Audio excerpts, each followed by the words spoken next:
तो गाइस, जैसा कि हम लोगों ने हमारे पिछले पार्ट में देखा था कि कैसे सब लोग आस्था को बहुत ज्यादा परेशान और बुली किया करते थे, क्योंकि आस्था के पास बिल्कुल भी मैजिक नहीं होता। लेकिन आस्था का सपना वो होता है विजिट किंग बनने का, जो कि पूरी दुनिया का सबसे स्ट्रॉन्गेस्ट मैजिशियन होता है। सारे लोग उससे कहते हैं कि ये इम्पॉसिबल है आस्था, और तुम कभी भी विजिट किंग नहीं बन सकते क्योंकि तुम्हारे पास मैजिक ही नहीं है। लेकिन आस्था कभी भी गिव अप नहीं करता और बहुत ज्यादा ट्रेनिंग करता है। एंड एक दिन आस्था की मेहनत फाइनली रंग लाती है। उसके पास उसकी 5 लीफ ग्रिमवॉर आ जाती है, जो कि एक मैजिकल बुक होती है जिसके अंदर एक डीमन होता है। इसके बाद ये और इसका भाई यूनो दोनों कीका टाउन में आ जाते हैं, जहाँ पर इनका मैजिक नाइट एंट्रेंस एग्जाम होगा, जिसमें अगर ये लोग पास हो गए तो ये लोग बन जाएंगे मैजिक नाइट्स, मतलब एक तरह से मैजिकल सोल्जर्स। ये दोनों कीका टाउन में घूम रहे होते हैं, जहाँ पर इनका एंट्रेंस एग्जाम होगा। आस्था जिधर भी देख रहा होता है उससे मैजिक ही दिख रहा होता है। वो अपने बगल में एक बहुत ही बड़ा सा कैसल देखता है, जो कि विजिट किंग का होता है। एंड यहीं पे विजिट किंग रहता है। आस्था यूनो से बोलता है, देखना यूनो, एक दिन ये कैसल मेरा होगा, सोचना भी मत ये मेरा होगा।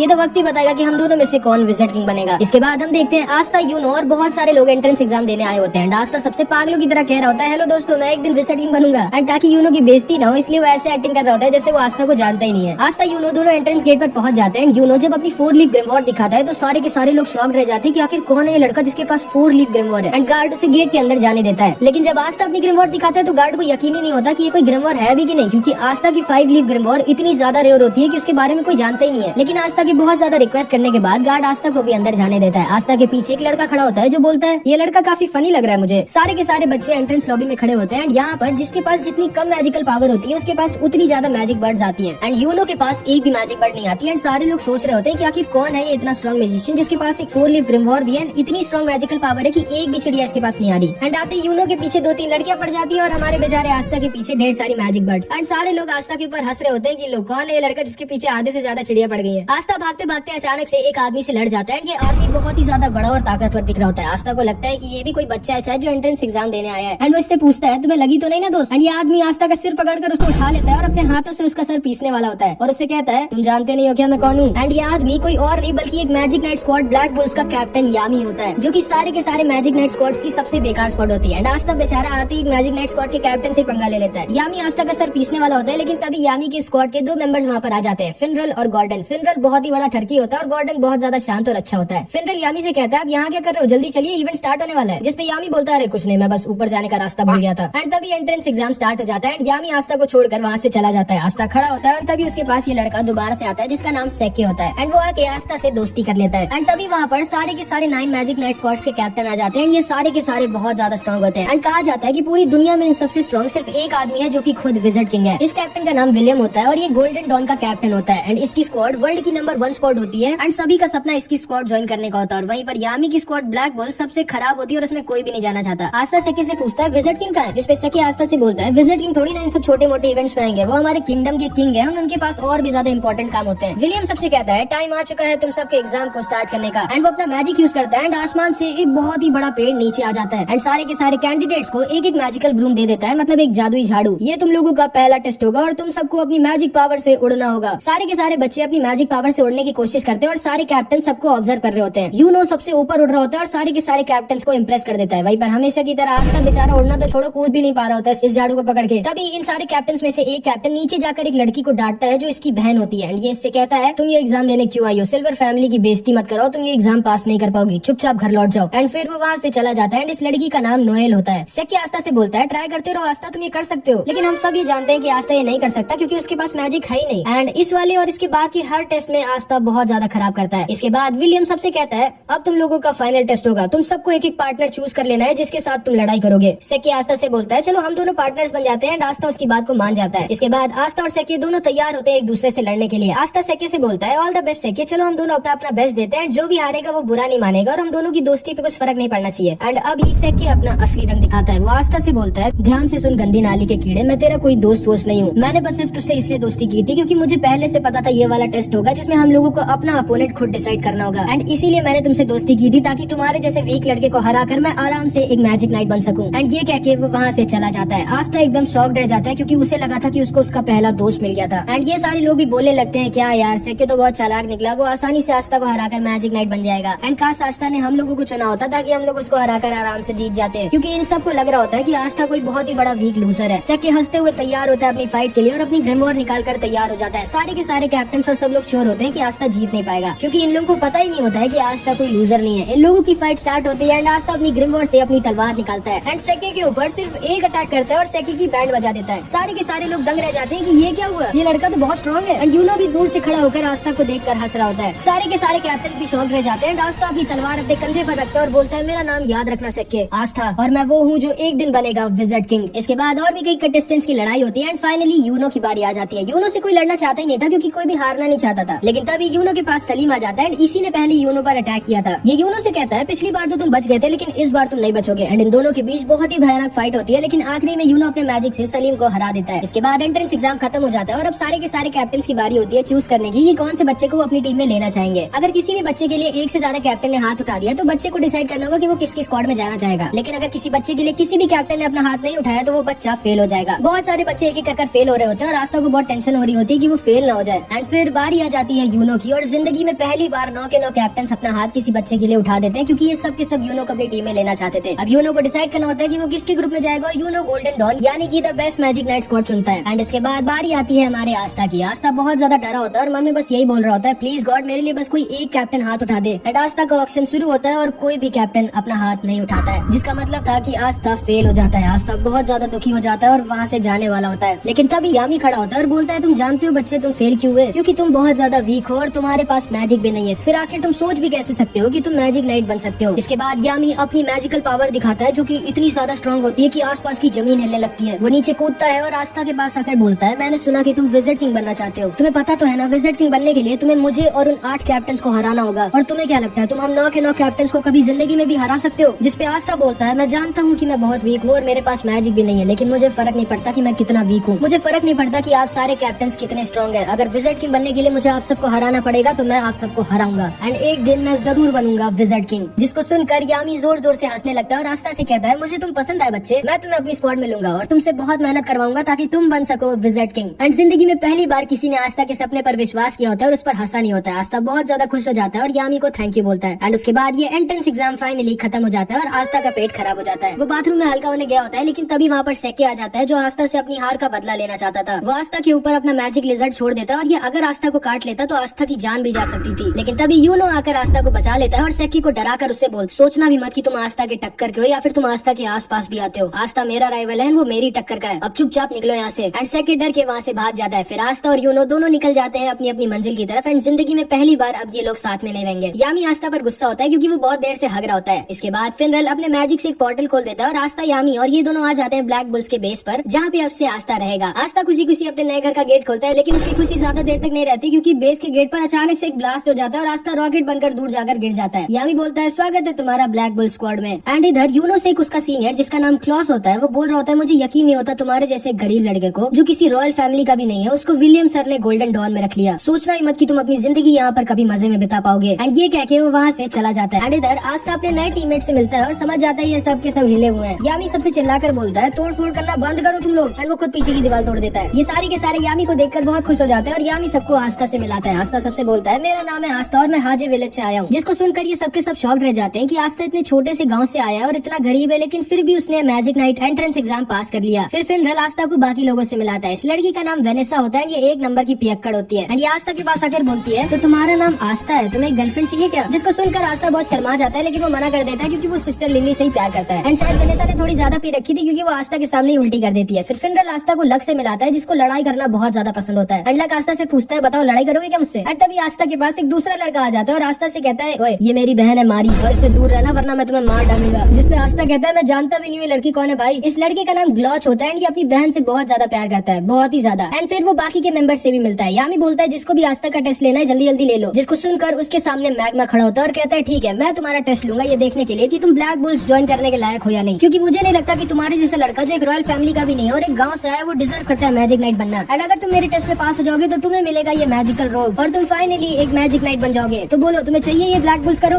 हाँ चाहिए मुझे, अभी क्या भी चाहिए। फिर मैग्मा आस्था का टेस्ट लेता है। पहले तो उससे बहुत मुश्किल एक्सरसाइजेस करवाता है, लेकिन आस्था बचपन से ये सब करता आ रहा था तो वो आसानी से सब कर लेता है। एंड उसके बाद मैग्मा आस्था से कहता है ये तुम्हारा फाइनल टेस्ट और मैं अब तुम पर अटैक करूंगा और तुमको मेरे अटैक से बचना होगा। एंड फिर मैग्मा उस पर अपने मैजिकल फायर बैट बॉल से अटैक करने लगता है। एंड आस्था आसानी से उसका अटैक डॉज कर रहा होता है, जिसपे मैग्मा थोड़ा गुस्सा हो जाता है। वो उसके ऊपर एक बहुत ही बड़ा और फास्ट फायर बॉल से अटैक कर देता है, जिसको आस्था डॉज नहीं कर सकता था क्योंकि वो इतनी ज्यादा फास्ट और बड़ी थी। लेकिन तभी आस्था अपनी ग्रिमवॉर्ड से अपनी तलवार निकालता है और उसकी तलवार को देखकर सारे के सारे लोग शॉक रह जाते हैं कि ये इतनी बड़ी तलवार उठाया कैसे हुआ है। एंड आस्था अपनी तलवार को बैट की तरह यूज करता है एंड मैग्मा के अटैक को वापस उसी के पास भेज देता है। यामी आस्था से बहुत इंप्रेस हो जाता है क्योंकि ना तो सिर्फ आस्था अपनी तलवार से किसी के मैजिक को कैंसिल या फिर खत्म कर सकता है, बल्कि वो मैजिक अटैक्स को डिफ्लेक्ट करके वापस भी भेज सकता है। एंड ये सारे के सारे लोग समझ जाते हैं कि आस्था कोई ऐरा गहरा नहीं बल्कि काफी स्ट्रॉन्ग मैजिशियन है। मैग्मा भी आस्था के पास आता है और उसकी तारीफ करता है और उससे कहता है, माफ करना, मैंने ये बोला था कि तुम छोटे से गाँव से आओ, असल में जो तुम्हारे गाँव के बगल वाला गाँव है मैं वहाँ का हूँ। इसको सुनकर आस्था शॉक रह जाता है। ये सारे के सारे लोग भी आस्था की तारीफ करने लगते हैं। चार्मी भी आस्था को अपना केक दे देती है एंड आस्था की सबसे थोड़ी बहुत दोस्ती हो जाती है। एंड ऊपर से एक लड़की चुपचाप आस्था को देख रही होती है एंड वो आस्था पर पता नहीं क्यों बहुत ज्यादा गुस्सा होती है। एंड फिर आस्था को फाइनली मिल जाती है उसकी ब्लैक बुल्स की रोब, जिसका मतलब था कि आस्था अब ऑफिशियली एक मैजिक नाइट बन चुका है और अब यहाँ से आस्था की जिंदगी का एक नया सफर स्टार्ट हो जाता है। मैग्मा आस्था को उसका नया कमरा दिखाता है और उससे कहता है, माफ करना, यही एक बेकार सा कमरा खाली पड़ा है। लेकिन आस्था इतना बेकार सा कमरा पाके भी बहुत खुश हो जाता है क्योंकि जिंदगी में पहली बार उसको उसका खुद का कमरा मिला होता है एंड वो खुशी के मारे रोने लगता है। तुम्हें सच में ये कमरा पसंद आया आस्था? हाँ, बहुत पसंद आया। चर्च में हम सारे के सारे इससे भी छोटे कमरे में साथ में सोते थे और अब तो मेरे पास खुद का एक कमरा है। एंड आस्था अपने कमरे की सफाई करने लग जाता है। इसके बाद आस्था और यूनो दोनों वापस चर्च भेजने के लिए एक एक लेटर लिखते हैं, ये बताने के लिए कि वो लोग पास हो गए। यूनो का लेटर पढ़ के फादर और सारे लोग बहुत खुश हो जाते हैं और पार्टी की तैयारी करने लगते हैं। एंड आस्था की राइटिंग इतनी गंदी होती है कि कोई समझ ही नहीं पा रहा होता है कि उसने लिखा क्या है। फादर सिस्टर लिली से कहते हैं, देखो उसमें क्या लिखा है, कब तक वापस आ रहा है आस्था, क्योंकि वो जरूर से पास तो नहीं हो पाया होगा। इसमें लिखा है कि वो पास हो गया। क्या? सारे के सारे चर्च के लोग शॉक्ड रह जाते हैं कि आस्था कैसे पास हो गया। मैक्स, सिस्टर लिली, सब के सब बहुत ज्यादा खुश हो जाते हैं। बस फादर थोड़ा सा दुखी हो जाते हैं क्योंकि अब आस्था उनके पास वापस नहीं आएगा। आस्था सुबह सुबह खुशी खुशी उठता है और अपनी रोब पहनकर तैयार हो जाता है और जैसे ही वो अपने कमरे से बाहर निकलता है खंबे से लड़ जाता है। मैग्मा वहाँ आता है और पूछता है, तुम ठीक तो हो ना बच्चे? हाँ सेंपाई, मैं ठीक तो हूँ, लेकिन कल ये खंबा यहाँ पर नहीं था, आज अचानक से कैसे आ गया? ओ, ये असल में हम लोगों का कैसल अपने आप शेप बदलता रहता है। जैसे कल हम लोग दूसरी मंजिल पे थे, आज हम लोग चौथी मंजिल पे हैं। तुम्हें थोड़े दिनों में इसकी आदत लग जाएगी। उसके बाद मैग्मा आस्था को पूरे कैसल में घुमाता है, किचन,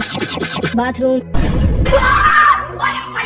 लड़कियों का बेडरूम जहाँ पे वो लोग नहीं जा सकते थे, और यामी के पेट्स के पास जो कि बेसमेंट में लॉक होते हैं। मैग्मा बोलता है, ठीक है आस्था, आज तक इन सब की देखभाल मैं करता था और मुझे बहुत दुख के साथ कहना पड़ रहा है कि आज से तुम इन लोगों की देखभाल करोगे और इनका अच्छे से ख्याल रखना क्योंकि यामी सर छोड़ेंगे नहीं तुमको अगर इनको कुछ भी हुआ तो। एंड आस्था यामी के पेट्स को खाना खिलाने के लिए आगे बढ़ता है, लेकिन ये पेट्स खाने को नहीं, आस्था को खाना चाहते थे। वो दोनों वहाँ से भाग जाते हैं और हॉल में रेस लगाने लगते हैं, लेकिन तभी उनके सामने वही लड़की आ जाती है जो कल आस्था को ऊपर से देख रही होती है। एंड ये लड़की कोई और नहीं बल्कि नोएल होती है। एंड यामी ने आस्था के साथ इसको भी अपनी स्क्वाड में लिया होता है। मैग्मा बोलता है, आस्था, इसने भी तुम्हारी तरह कल ही ब्लैक बुल्स ज्वाइन किया है। आस्था आगे बढ़ता है और नोएल से हैंडशेक करने के लिए अपना हाथ आगे बढ़ाता है, लेकिन नोएल उससे हाथ नहीं मिलाती और बोलती है, किसने तुम्हें परमिशन दी मुझसे बात करने की, गरीब कीड़े? जिसको सुनकर आस्था गुस्सा हो जाता है। फिर ये लड़की बोलती है, मैं हूँ नोएल सिल्वा, रॉयल फैमिली की। एंड नोएल सिल्वर फैमिली की होती है जिसका ये कैप्टन भी था और इनकी रॉयल फैमिली पूरे किंगडम में नंबर 2 पर आती है विलियम की फैमिली के बाद। आस्था गुस्से से बोलता है, कीड़ा किसको बोल रही हो तुम? यहाँ पर तुम कोई रॉयल नहीं हो, तुम भी मेरी तरह एक ब्लैक बुल्स की मेंबर हो और हम दोनों टीममेट्स हैं। नोएल आस्था पर गुस्सा हो जाती है और वो उसके ऊपर एक मैजिकल अटैक कर देती है, बट नोएल का निशाना इतना खराब होता है कि उसका अटैक जाकर मैग्मा को लग जाता है। मैग्मा उठता है और बोलता है, मुझे क्यों मारा, मैं तो कुछ बोल भी नहीं रहा था। जिसमें नोएल बोलती है, मुझे तुम पसंद नहीं हो इसलिए। क्या बोला तुमने? तुम्हें पता नहीं है कि मैं तुम्हारा सीनियर हूँ और तुम्हें सीनियर से कैसे बात करनी चाहिए। अगर तुमको ब्लैक बुल स्क्वाड में रहना है तो तुमको अपने सीनियर्स की इज्जत करनी होगी। जिसपे नोएल मैग्मा से कहती है, मैं खुद नहीं आना चाहती थी स्क्वाड में। एंड वो ब्लैक बुल्स के रोप को उनके सामने फेंक कर वहाँ से चली जाती है। इसके बाद आस्था ऐसी अपने बेस के बगल वाले बगीचे में घूम रहा होता है, लेकिन तभी उसके ऊपर अचानक से एक वाटर अटैक आ जाता है। वो सोचता है, अबे ये कहाँ से आया? वो थोड़ा सा अंदर जाता है तो देखता है नोएल प्रैक्टिस कर रही होती है, लेकिन वो चाहे जितना भी ट्रेन कर ले उसका निशाना कभी सही से लगता ही नहीं है। एंड इसीलिए उसकी रॉयल फैमिली में सब उसका मजाक उड़ाया करते थे क्योंकि वो अपने सारे भाइयों बहनों में सबसे वीक थी। एंड जब वो पैदा हुई थी तभी उसकी मम्मी खत्म हो गई थी, इसलिए उसके भाई बहन उससे और ज्यादा नफरत करते थे। आस्था चुपकर नोएल को देख रहा होता है और तभी नोएल आस्था को देख लेती है। एंड आस्था को देखते ही नोएल को लगता है कि अब आस्था भी सबकी तरह उसका मजाक उड़ाएगा एंड वो आस्था के ऊपर अपना अटैक करने लगती है, लेकिन वो अपने मैजिकल पावर संभाल नहीं पाती और खुद के मैजिकल अटैक में फंस जाती है। एंड क्योंकि नोएल रॉयल फैमिली की होती है इसलिए उसमें बहुत ज्यादा मैजिकल पावर होती है एंड वो खुद के एक बहुत ही ज्यादा स्ट्रॉन्ग मैजिकल अटैक में फंस गई होती है। ये लोग भी बाहर आकर देखने लगते हैं कि नोएल खुद ही अपने मैजिक में फंस गई है। फेनरल बोलता है, हमें जल्दी से कुछ करना होगा वरना नोएल खत्म हो जाएगी। जिसपे यामी बोलता है, हम लोग इस पे कुछ नहीं कर सकते क्योंकि अगर उस चीज पर हमने अपना मैजिक यूज किया तो हम लोग नोएल को भी हर्ट कर देंगे एंड अभी केवल वही कुछ कर सकता है। फेनरल पूछता है, कौन? एंड तभी नोएल के अटैक से आस्था सीधे उड़ के यामी के हाथों में आकर गिर जाता है। यामी बोलता है, बिल्कुल सही टाइम पे आया तुम, मैं तुम्हें ही ढूंढ रहा था। अब वहाँ ऊपर जाओ और अपनी तलवार से नोएल के मैजिक को खत्म कर दो। आस्था कहता है, वो तो ठीक है, लेकिन मैं वहाँ ऊपर जाऊंगा कैसे? तुम उसकी चिंता मत करो बच्चे। एंड यामी आस्था को उड़ाकर नोएल के पास फेंक देता है एंड आस्था अपनी एंटी मैजिक से नोएल के मैजिक को खत्म कर देता है और नोएल को बचा लेता है। ये दोनों नीचे गिर रहे होते हैं, तभी फेनरल अपने मैजिक से इन दोनों को बचा लेता है। यामी जोर जोर से हंसने लगता है और आस्था से कहता है, मुझे तुम बहुत पसंद हो लड़के। एंड तभी नोएल भी होश में आ जाती है। उसे लगता है कि आस्था उसके पास आकर अब सबकी तरह उसका मजाक उड़ाएगा कि वो सही से मैजिक यूज नहीं कर सकती, लेकिन आस्था उसके पास आकर उसकी तारीफ करने लगता है। वो उससे कहता है, मुझे यकीन नहीं होता तुम्हारे पास कितना ज्यादा मैजिक पावर है। अगर तुम अपनी मैजिक पावर कंट्रोल करना सीख गई तो तुम बहुत ही ज्यादा स्ट्रॉन्ग हो जाओगी। एंड ये सारे के सारे लोग भी नोएल की तारीफ करने लगते हैं और उससे बोलते हैं, चिंता मत करो, हम सब तुम्हारी मदद करेंगे ताकि तुम अपनी पावर्स को कंट्रोल करना सीख सको। नोएल भी बहुत खुश हो जाती है क्योंकि वो समझ जाती है कि उसको उसकी असली फैमिली से भी अच्छी फैमिली मिल गई है। आस्था फिर से नोएल की तरफ अपना हाथ बढ़ाता है और इस बार नोएल आस्था का हाथ पकड़कर खड़ी हो जाती है। एंड नोएल को आस्था थोड़ा सा अच्छा लगता है, मतलब समझ रहे हो?